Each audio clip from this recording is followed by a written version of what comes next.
Hey there, it's John, and let's get straight to the point. We're tackling something crucial in the dating world, the top 8 first date turnoffs that men secretly think about but rarely talk about. Dating after 50? It's a whole different ballgame. I know it can feel intimidating, even overwhelming at times. But here's the truth. It's never too late to dive back into the world of love and connection. But here's what you need to know. When it comes to first dates, especially after 50, there are some subtle but powerful mistakes that can completely sabotage your chances.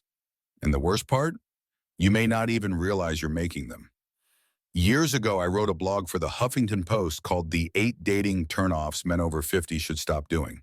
Well, the blog got over 700 comments, and I'll tell you, some of them were really, really funny.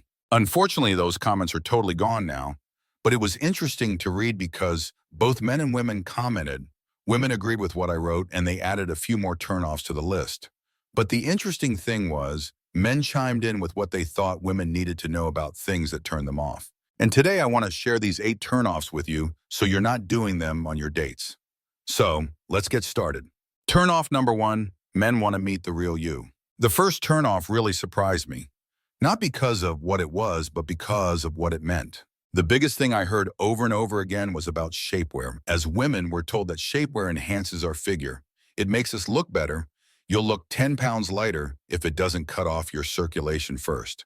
But let me tell you, men wrote time and again in those comments that they were not happy when they had dated a woman, and when it came time to get intimate, she showed up in bed with a totally different body than the one they had been seeing on the dates. They were not thrilled about having to get that shapewear off for you either. They felt like when you wore shapewear, it was like false advertising.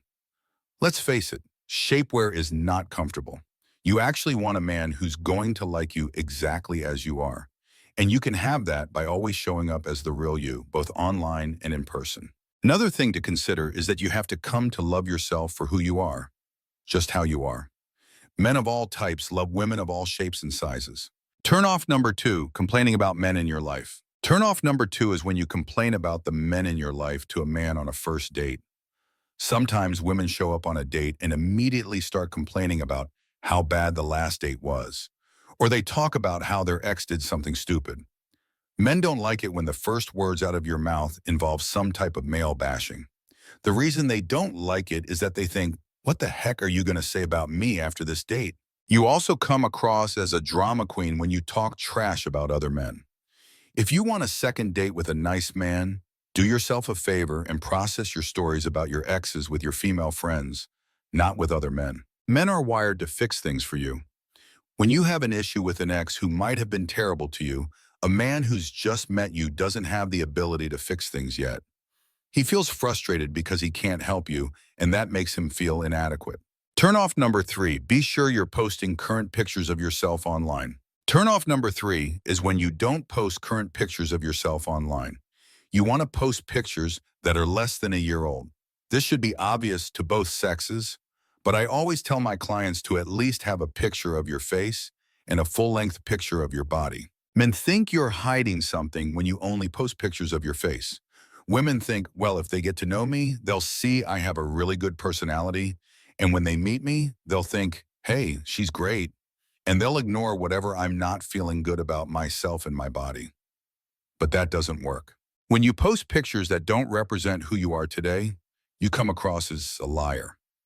And neither you nor a man has any interest in dating someone who misrepresents themselves. For example, I knew a guy who had been talking to a woman, and they had been on Skype together for a while. They had really hit it off, and he was excited to meet her.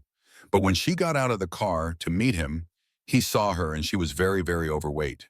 He ended up driving by her without even parking. He said to me, you know what? She misrepresented herself. She didn't show me in her pictures who she really was. Turnoff number 4, don't make a man your pet project. Men hate this. Don't make a man your pet project. Even though you may hate a man's lifestyle, most men are okay with the way they live. They're okay with themselves and how they live. Men have said to me time and time again that it is the biggest turnoff when a woman comes in and starts telling him that he has to change something about himself to fit into her life. If you don't like a man for who he is, move on. Some men might be open to changing in the beginning, But over time, they'll feel that you're being controlling and suffocating. And yes, you might have changed them, but you'll have changed them for another woman. The best thing to do is not to start changing men. It really is like him, or move on. Turn off number 5, let him feel needed. We are strong, independent women, but let's talk about how to use that strength in the dating world. Chances are you've done a great job being Superwoman.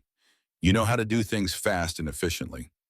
It's hard to give this up, but I'll tell you, if you want a man in your life, you've got to find space for him to feel needed. Let him take care of some things for you. Men give love through action, not words. And when he doesn't feel needed, he'll move on to someone who does. So ask yourself, what's more important to you? Being Superwoman and doing it all yourself, or being a woman who can accept help from a man? Turn off number 6. Watch how much you drink on a first date. Watch how much you drink on a first date. I'm the biggest fan of a good dirty martini, but pounding one martini after another, even if you think you have the tolerance for it, makes the man think you either have a drinking problem or that it's a bad date. It also impairs your judgment, which can lead to the next turnoff, this is the continuation of the script in its original format with corrections to punctuation, spelling, and grammar. Turn off number 7, watch what you wear and do on a first date. When it comes to what you wear on a first date, you want to show off the best version of yourself. Choose clothes that make you feel amazing, but be mindful of how revealing they are. It's one thing to show a little cleavage for a bit of sensual energy, but full-on exposure, especially on the first date, gives off a vibe that says you're looking for sex rather than a genuine connection. Let's be clear. If you want to hook up on the first date, that's your choice. But always be safe and clear about what you're after. Sexual health, particularly in our age group, is something we need to be aware of. Syphilis rates among those in our demographic are on the rise, and it's always better to be cautious. If you dress in a way that makes it seem like you're only after one thing, you're setting the tone for what kind of relationship you want. If that's what you're after, then go for it. But if you're seeking something more meaningful, keep that in mind when you pick out your outfit. Turn off number 8. Be kind to men who write to you online. Finally, turn off number 8. Be kind to men who write to you online. Men put themselves out there way more than we do, and often, women reject them without a second thought. This leads to a lot of bitterness in online dating profiles. Even when you're not feeling a connection with someone, take a moment to thank them for writing to you. Let them know you feel you don't have enough in common, but wish them luck in their journey. Men appreciate this, and you'd be surprised at how much a small act of kindness can go. When you do this, you're not only leaving the door open for better communication, but also making the online dating experience better for everyone. The simple act of acknowledging someone's effort can go a long way in creating a better atmosphere in dating, both for men and women. Conclusion. There you have it.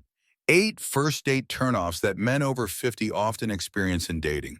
Keep these in mind so you can avoid these common mistakes and have a much more successful dating experience. Remember, it's not about being perfect. It's about being authentic, kind, and respecting the process. One important thing to take away from this video is that you are in control of your dating experience. It's never too late to embrace love, and men appreciate women who are confident, kind, and comfortable with who they are. Keep being yourself, and you'll attract the right person who will value you for exactly who you are. If you found this video helpful, I'd love to hear your thoughts in the comments below. Don't forget to like, subscribe, and hit the bell icon for more tips on dating and relationships. I believe in you and your journey toward finding love, no matter your age. Thank you for watching the Talk with John channel. I'm John. See you in the next episode.